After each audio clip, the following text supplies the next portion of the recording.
Good morning, good afternoon, good evening, whatever you guys are watching this. In case you guys don't even know who we are, what we do, we're back for another episode. This is episode cinco, episode number 5 of the Next Up Fantasy Football Show. I'm Will, as you guys already know, and introducing first, there's a new guy on here. So let's go ahead and introduce him. Mike Williams is on my team. Sir, how are you doing today? I'm doing great. Tonight's an awesome night. I got 20 points from Mike Williams so far. Killing it. He screwed me last week, though. I had 1 point from him, so that was depressing. So I'm happy how week 2 starting, though. I'm super glad that you are meeting or joining us for the very first time. Mike Williams is on my team. And next is a second Mike Thesis. What up? Good afternoon, good evening. How you doing? Hey, man, I'm doing good. I'm always doing well. Happy to be here. A lot going on. A little bit of sadness, but we're going to get over that. Just keeping it real. So it is what it is, man, but I'm definitely here, and I'm happy to be here. So let's do it. Let's do it. Let's get to it. And pretty much, why is it in this screen? Should we? There, that's better. So we're just going to go ahead and just jump straight into it because we might have a lot to say about everything that's going on. So let's go ahead and start with just the general news and notes. And I want, based on what we were talking about earlier, I needed to title it this way. So it's Tale of Two Cowboy Fans. So we have to knock this out. We have to, because we can't just think of ourselves and not talk about it. And Mike Williams is on my team. You better get back here. We got to talk about Dak Prescott. So Dak, in the middle of the game, ends up messing up his hand. And there's everything as far as when he's coming back. There's the Jerry Jones talk saying he'll be back within 4 weeks. There's some others like doctors and other fantasy analysts that's saying that he'll probably get there within about 6 to 8 weeks, more on the 8 weeks than the 6. So the first person I want to talk to about this, because there's just about 2 different opinions. So I'm trying to think if I should go with the good cop first or the bad cop. So I'm gonna go with, he had a lot to say. So Manny, I'm gonna go ahead and go with you first. I just kids, if you're listening to this, just be careful. So so Manny, what's your general thoughts about it? If you can give me any kind of information about Cooper Rush, go ahead and by all means go for it. But let's go for it. What are your thoughts? Okay. I'm upset. I'm mostly upset with Jerry Jones because this is his doing that Dak is hurt. And let me explain. You let go of your number 1 receiver. You have CeeDee Lamb trying to replace Amari Cooper and be the number 1. You have your number 2, Gallup, is hurt. You didn't try to bring in anybody. You have your left tackle in preseason go out. You have your rookie play a different position than what he was drafted for. And now no one could block. And Dak gets hurt. I blame Jerry Jones for all of this. Like, for real. Like, you knew this was going to happen. Like, the thing that bugged me is Zeke is carrying the ball 5 yards per carry, and they just stopped. Like, what is going on? This is against the Buccaneers defense. So the team you were scared of last year, so you didn't even use Zeke. You were trying to throw short passes last year. That didn't work. So now you're running, and it worked. You kind of go away from that game plan. But my main concern is on the offensive side, Jerry Jones, yes, you are the owner / GM. You did not help the offense. This offseason, you could have brought in Julio Jones, the guy that was basically looking like he was 20 on the other side of the field. Like, I don't understand. You got Odell Beckham, go sign him. Do something because we need a line. Our O-line's horrible. Like, this is going to be a rough year. I feel like I feel bad for Zeke because now he's healthy, and you could tell off that first drive he was producing. Tony Pollard, take a back seat. I don't think you're going to get much. Maybe we're going to be down, so they're going to have Tony Pollard come and do some catches, some screens and stuff like that. Right. I don't know. I'm baffled by the whole thing. Cooper Rush actually grew up like 10 minutes from me. He's from the Lansing area. Went to Lansing Catholic, and then did he go to Central Michigan? Now he's with the Cowboys or something like that. But he's all right. As a backup, he's not like, like you have Sam Darnold as a backup, or where you have, who do you have in Jets? You had Flacco. I would have preferred him.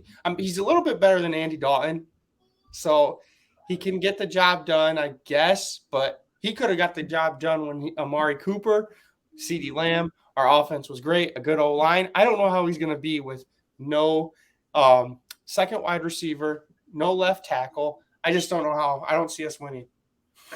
The lone start that Cooper Rush had, and this is something I wrote on the DraftKings report that we did on Monday. The lone start that he did at least win, and it was against an acceptable Vikings defense last year. Was able to throw a pair of touchdowns, 26 out of 40, I believe. But then again, I believe some of those also did include having Amari Cooper in it. So that pretty much proves your point as far as like the weapons, and as far as who they also brought in for Dallas. Like, I was actually looking forward to James Washington, to seeing what he was going to do in the wide receiver core. But of course, he ends up just proving your point there that he does end up injuring himself, and he's out for about 8 to 10 weeks. So that's kind of a shame as well. Mike, thesis, since we have another Mike, you have pretty much a different take on this. If you can pretty much speak on yourself, on your behalf, in regards to the Cowboys, as well as your thoughts about Cooper Rush and what to look forward to for the Cowboys this year. All right, well, let me preface this by saying that we are a fantasy show, but I'm not talking about fantasy football as far as, the perspectives of what the Cowboys can do. Like, I'm putting that to the side, because without Dak, I don't know if the numbers will be the same for certain players.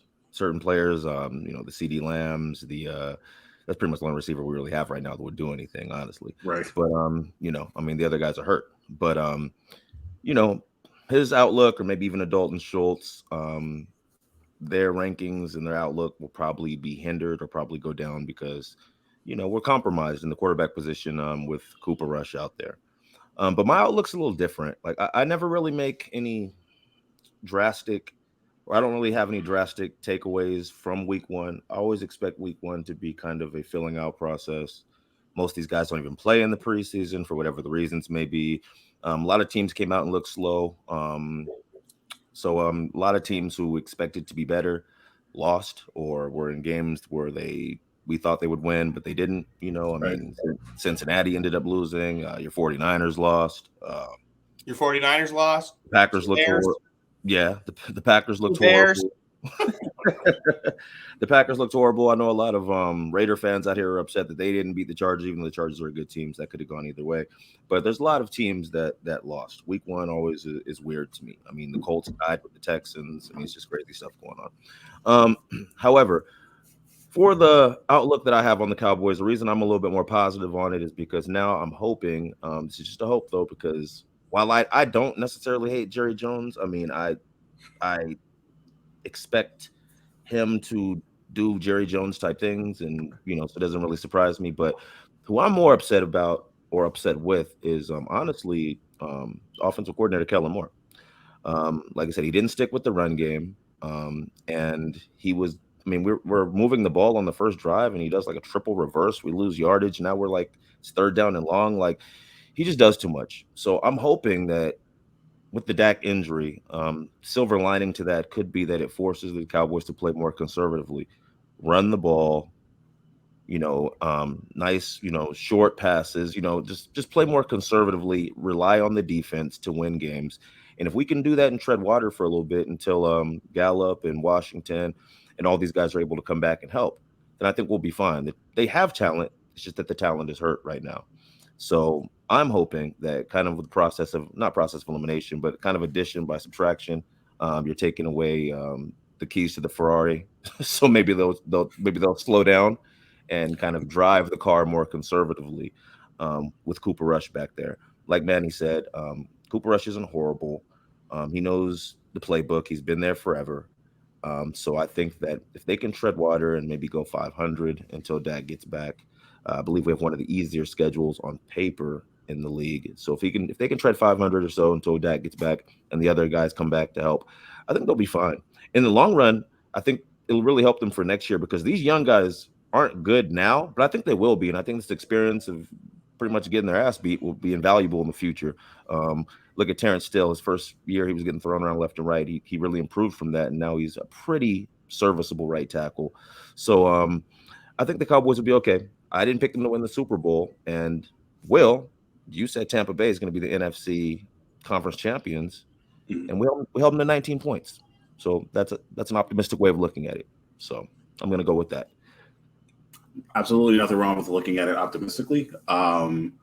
I'll go ahead and add on as far as fantasy outlook. Me personally, I'm kind of looking into like the positives of, like, first of all, I did like what I saw in Zeke on this for week one. Everyone had like the multiple questions, and that includes myself. And the fact that he was drafted anywhere from as early as the 4th round to as late as about the 6th. And yet we still had a positive outlook as far as how the Cowboys offense was going to be. It was practically a steal, and Zeke did look pretty okay. And the fact that he wasn't really continuously utilized was kind of a big question mark.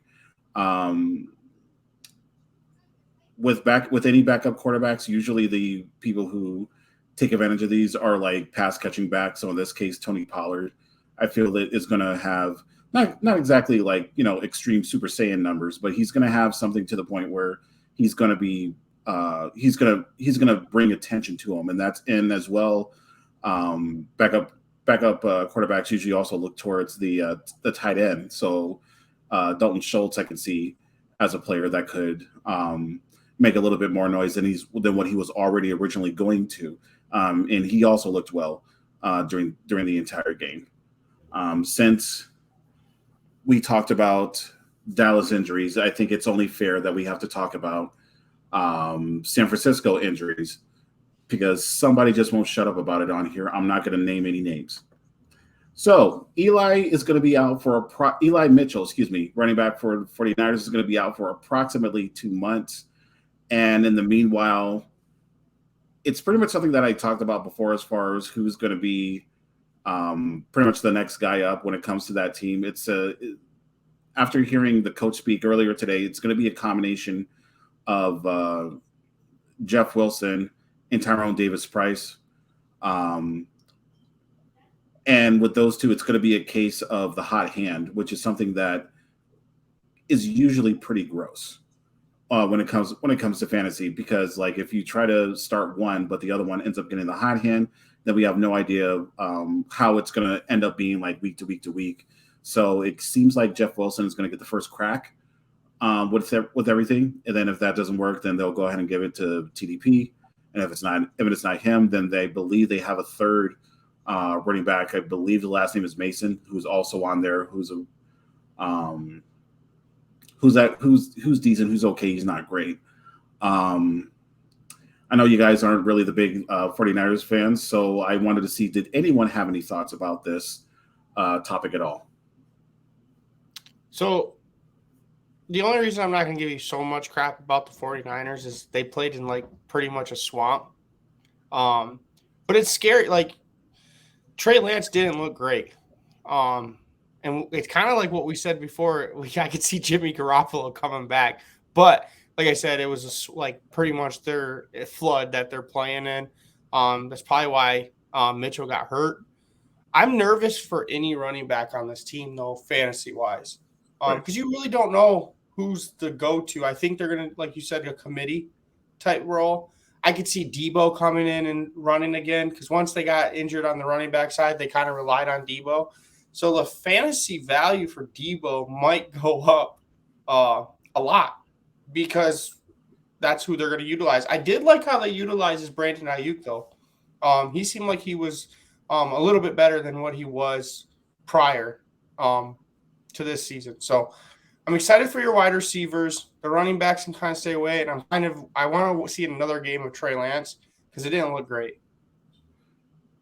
Mike, any comments? I kind of agree as far as not really putting any very much stock in this 49er running game right now. Not saying it can't be effective, but it's just kind of a mixed bag. I don't know who's going to be the leading rusher from week to week. I can see them relying on committee as well. So I just think that backfield's kind of hard to predict going forward. I do like Eli Mitchell, and I think it's unfortunate that he got hurt. That was a rough game. Like I said, week one is always crazy. So I really don't, I'm not saying the 49er season is over either. I don't believe that to be true. But I do think that they're going to have to be more creative now with the run game, and that probably will incorporate more plays for Deebo Samuel. Yeah, I see that happening. I'm more optimistic about your team because you play the Seahawks, and I feel like you're going to destroy the Seahawks at home. With Cowboys, we go and play Bengals, the team that – did you see what they did to the yes, the Steelers, like, dominated them. They still don't have a line. I thought they took Collins from us, but he didn't seem like he played much of a factor. So, but it's the Bengals. Jamar Chase is going to eat. So I'm a little nervous on our end, but I think, like I said, I think the Seahawks squeezed by the Broncos. I feel like their reckoning is now when they come to play in the Bay Area. Just a really nice ass tackle on Travis Kelce. I'm sorry, but I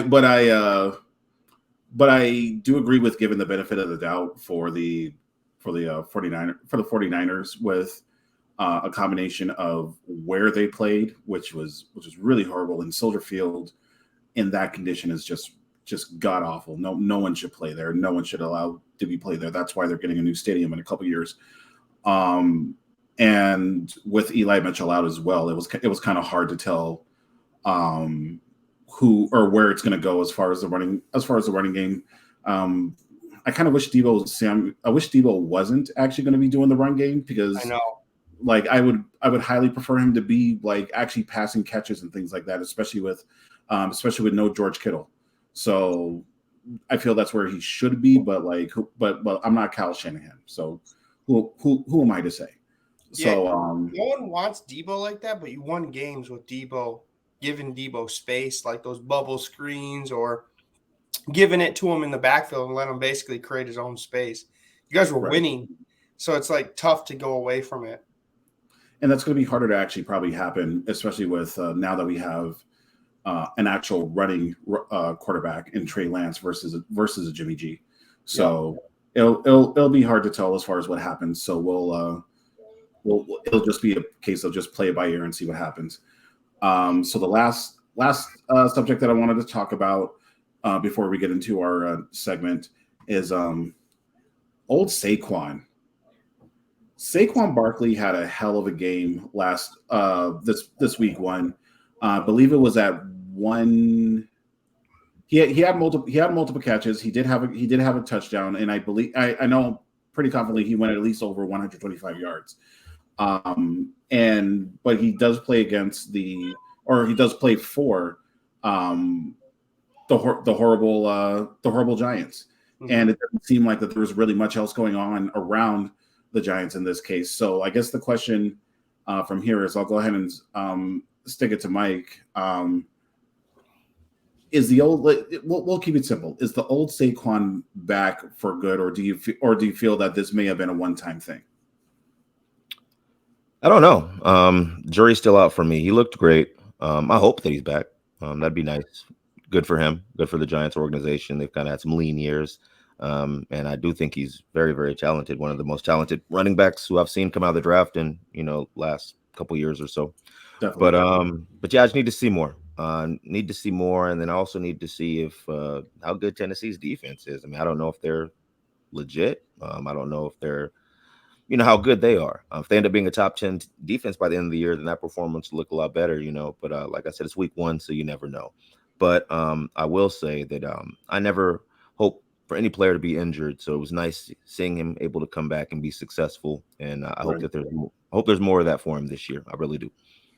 Yeah, 18 carries. Let me see here. 18 carries, 164 yards, and a touchdown. That's like first half Madden numbers. That's still pretty solid. So Manny, thoughts on Saquon? I think he's back. I was telling you guys I was targeting him Right. in our draft, like any of my fantasy leagues. I got him in a couple leagues. He plays Carolina. You see what Kareem Hunt did to Carolina because he got caught 2 touchdowns. I know you're saying he's a second quarter or running back, but Saquon could catch, right? Yes, he can.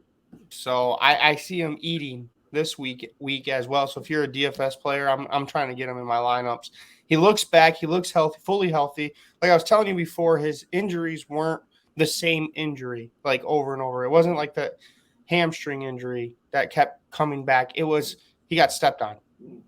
He did this, his shoulder, his leg, his ankle. It was never the same thing. So that's where I felt more confident. Kind of like the CMC thing. He was unfortunate, unlucky. Mike, I know you said it happens to the same players over and over, even if it's unlucky. Like you're still a little nervous. I was nervous, but they look good during the preseason. So that's where I was trying to get. I got a stack of CMC and Barkley on one team. I'm a little nervous because they can go out at any time. But right now I'm letting it ride. That is, I wouldn't disagree on that as far as being concerned if you have both CMC and Saquon. But like, hey, look on the bright side. CMC made it past week 1. Yeah, but see, when you draft like people like that, I'm heavy on running backs in that league. Like I have Kareem Hunt. I was getting Kenneth Walker. I was getting these like Kareem Hunt. I was getting like these kind of second tier running backs just in case one of them were to go out. I could easily plug them in. You just got to kind of off your team like that. If I had like someone that doesn't get injured as much, I'm not going to go running back heavy like that. Right. Well, scare money doesn't make it. So, like the fact that you were able to go in and at least get one or the other, that was it was a good move, and so far it's paying off right now. But once again, it's week 1. Let's see how much heavier everyone looks as far as the usage, if they get injured or not, et cetera, et cetera. So, so once again, congrats on Saquon just in general for doing his thing. So glad to see him back in the form that he used to be in. So we're going to go into a segment, which is just about similar to what we were just talking about. There's some players that we were high on where they just didn't get the love that they got on week 1. But again, it's just week 1. So because of that, he going to be all right. So I asked you guys to take 2 players as far as who had like a mediocre week 1. And from there, who do you think is going to actually be okay moving forward as far as stats, as far as being in fantasy and things like that? Let's go ahead and go with Manny for the first for the first 2. We'll go ahead and do both of them at the same time each round. And with yours, one of them's playing right now. So and he's doing all right. So let's go ahead and give me your 2 there. So my first one is what Will said was Mike Williams, and he gave me a whopping 1 point in my leagues. I have 4 leagues that I'm in. I have him in 3 out of 4 leagues, and needless to say, I lost all 3 of those leagues. So I was pretty disappointed. I thought he was going to get targeted a lot more, but Chargers do that game script stuff where sometimes they just don't get targeted. Even Keenan Allen goes through that. But now Keenan Allen being out, you see what's going on. I think he has over 100 yards, like 8. Will, if you could just double check where he's at right now, I think he has like 8 receptions or so, over like close to 100 yards and a touchdown. So he's back. I'm excited. Like I said, I think he's gonna towards the end of the season become the wide receiver 1. And you got Justin Herbert. This offense is amazing. So I'm not too stressed out about it. I was when I was watching the game. I'm like, why aren't they throwing it to him? So now I'm happy that we're recording now to be like, yes, I was right about this one player. My other player, it's kind of a lower reach. It's Cole Kmet. I thought Cole Kmet was like gonna be that stud kind of sleeper tight end, but hear me out. We talked about this before. They were playing in a swamp. Pretty much, they couldn't get the ball. Like no one could really throw the ball. Cole Kmet gave me a 0 points, so I'm gonna give Cole Kmet a week or so, see where if he's actually being targeted by Justin Fields. I think he could be a standout player, but just hold on to Cole Kmet if you have him. Don't overreact. And I think that's first of all, those are two good players. And to answer your question, Mike Williams, as of right now, 8 catches, 113 yards, 9 targets, 1 touchdown. Yeah. So he's doing a little bit of damage right now, and probably in a little bit he's probably going to get another catch right here. As I look, no, gave it to Eckler, who isn't really doing the greatest right now, and not only last week but also this week as well. He'll be all right too. And in the future, and when they play the Chiefs again, he averages 9 catches a game against the Chiefs. Just a fun fact. Yeah, and with the type of game atmosphere that they're in, I kind of expected him to actually step it up a bit. But it looks like with it now being a tie right now, 17-17 in the fourth, they're using him like a little bit more and more and more, which is why I wrote him in favorite matchups for the week. So Mike, how about your two? Who do you got for your gonna be all right? All right. First player I have for the gonna be all right segment is gonna be actually Robert Woods. Now I'm talking about as a flex option. I'm not talking about as your number 1 or your number 2 wide receiver on most football teams or fantasy football teams, excuse me. Right. But I think that once Treylon Burks starts to emerge, I mean, he's clearly the most talented wide receiver on the team. Once he starts to emerge, and I think with the presence of Derrick Henry, who's coming off an injury, so he's getting his legs back. I think the Robert Woods will be able to. I mean, they let AJ Brown go, and Robert Woods is the most veteran wide receiver presence that they have. We've seen him work before. We know that he's a talented player. So I think that he'll eventually be able to be decent. I think he'll be a good flex option moving forward, and definitely by the later part of the year. And I just don't think people should panic and necessarily drop him yet. I think that'd be a little bit of an overreaction. I'd say he's in a new system with new players. Let's give the guy some time. My second guy, for similar reasons, but more just for youth and inexperience, is Dameon Pierce. A lot of people invested a lot in him high in the drafts to get him. I like him because he's the clear-cut number 1, but I mean, you're still going to have Rex Burkhead, who's going to cut into some of his, playing time. Excuse me. But I do think that Dameon Pierce he's learning the league. I think he's the most talented runner in that backfield, and I think the coaching staff begins to trust him more. I think he'll be able to kind of emerge as the leading person in that backfield, and I think better days will be ahead for him. So I wouldn't give up on him just yet either. And that's what's up. I agree with the Dameon Pierce take. It's just a case of just being youth and inexperience. Rex Burkhead is doing the pass catching for right now, but I think eventually in the end, Dameon Pierce is going to slowly learn to become the pass catcher as well as the bruising back that we know him for. So I feel that Dameon Pierce is going to be okay. I'm a little curious as far as what's going to happen with the Robert Woods situation. The only reason why is just like you said, Trey Burks is going to be all right as far as being the main guy over there.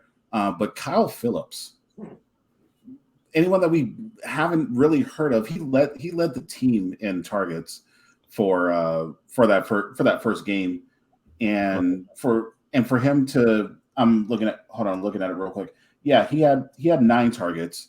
Even though most of them came from the second half, but 9 targets, while Burks had 5 and Woods had 2. Like, I want it to be the exact way that you're saying that it's going to be. I honestly think that it's going to be Robert Woods that's going to be at least the number 2 there. But overall, as of right now, like if you don't have him or if anyone doesn't have him right now, maybe take a look at Kyle Phillips to see, just put him on the bench just to see if whether or not if he's someone that may emerge as a two. But I would just like you, I would more so prefer it to be Robert Woods.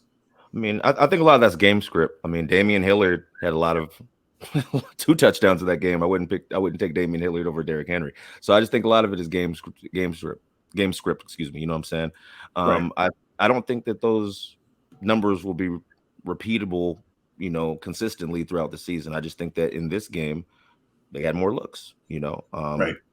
And it could be because of matchups and because of defensive coverage. I mean, I'm sure that he's going to have a lot more opportunities because of who he is. I mean, more guys are going to spend more attention on Robert Woods and Traylon Burks necessarily than they would on Phillips. Is that his name, Right. Phillips?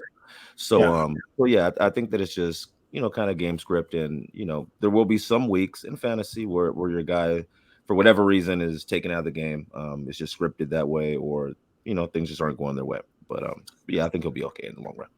You would love to be in my league.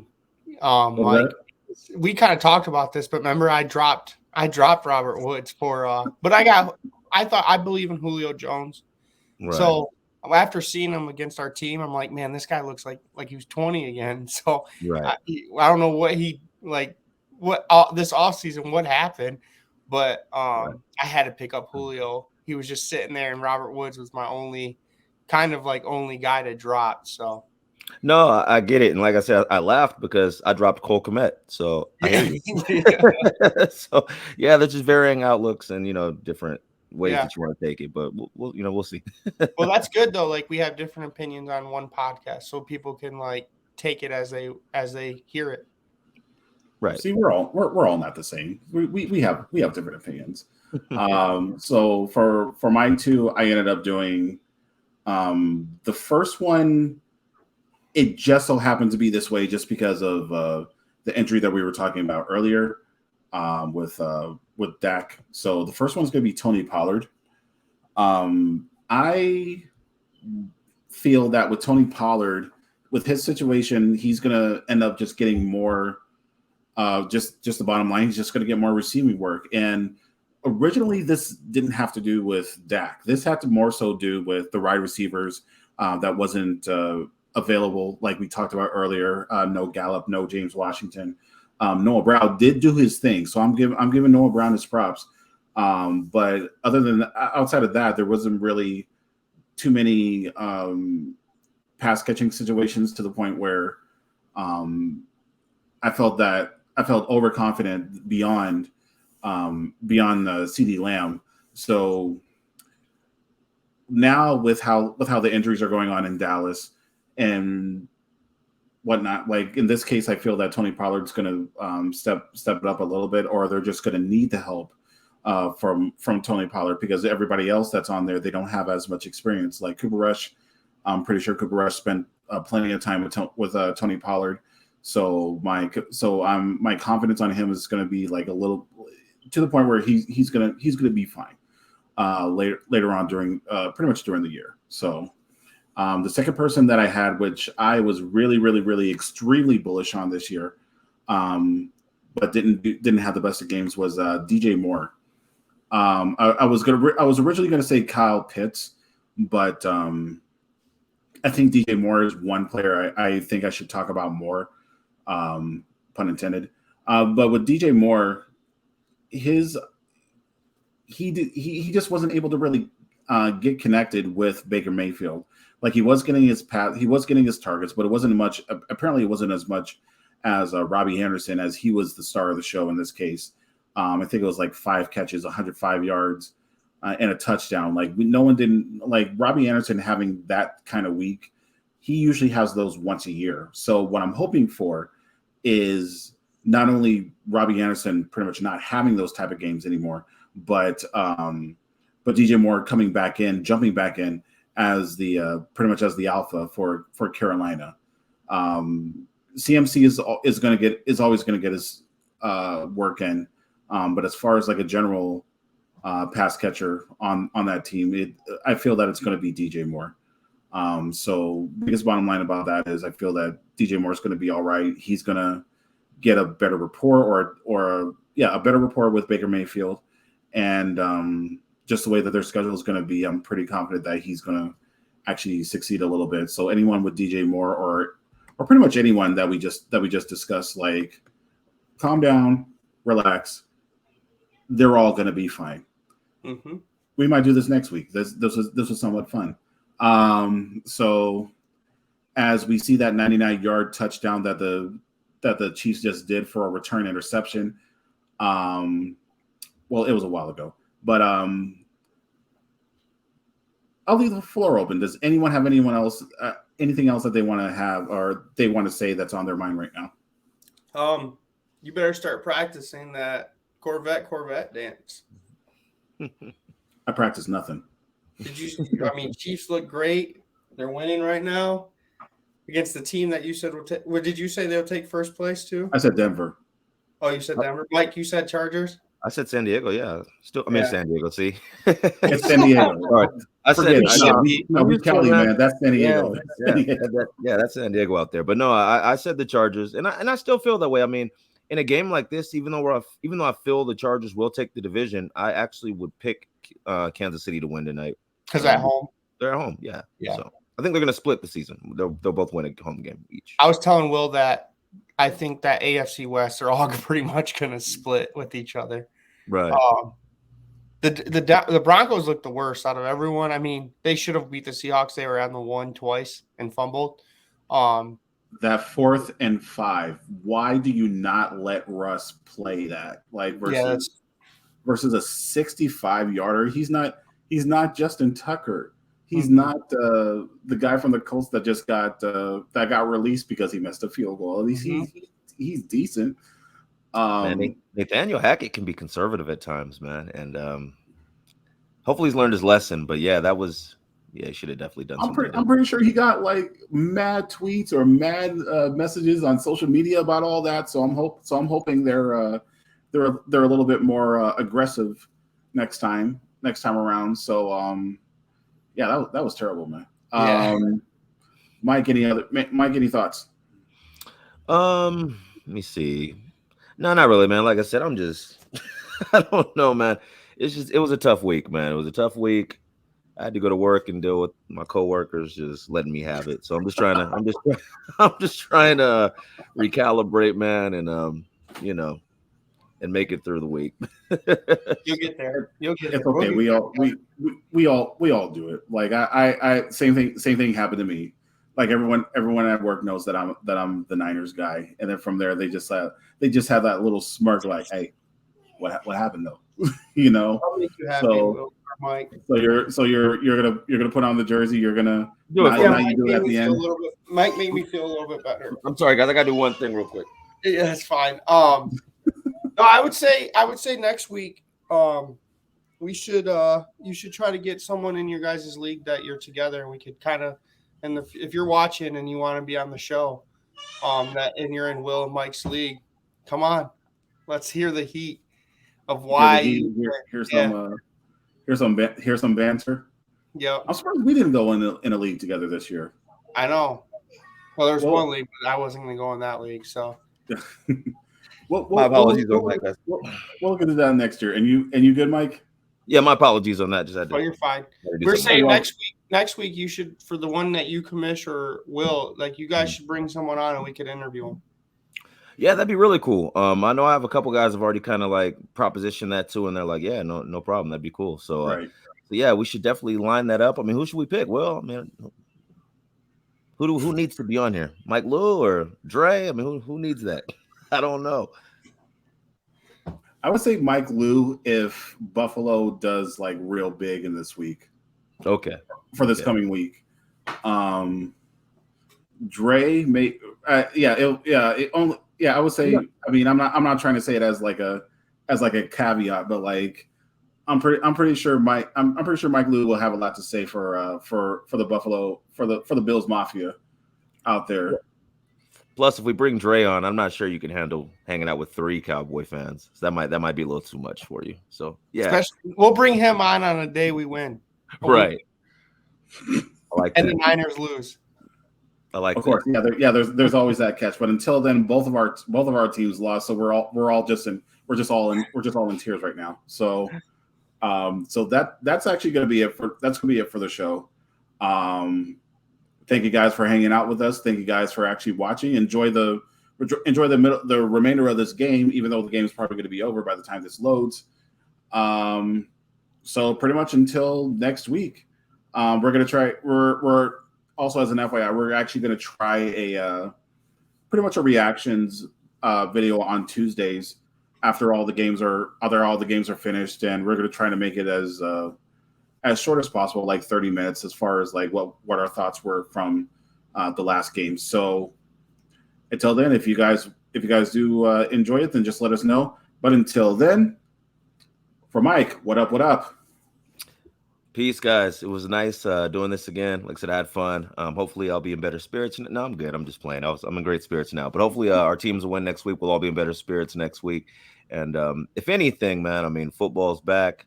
And regardless of my team's record, I'm just happy that football's back. So it's fun. My fantasy team won, so I'm still a fantasy expert. That's what's important. That's what they came here for. Right. For my man Manny. All right, and I'm opposite. If you're 0-1, the season's long. There's an extra week in this fantasy league. We go to week 17, so you could still do it. Make the right moves. If you have any DM questions, DM us. We'll try to help you as much as possible. Start sits, some DFS questions, anything else that you need. And I know we're going to try to put out some more DFS content and start sit content too. So kind of help you guys all win these championships. Unless you're in Mike and Will's team, then you're screwed. He's not wrong. and for myself, I'm Will. So everyone have a good night, good morning, good afternoon, whenever you guys are listening to this. Deuces. We are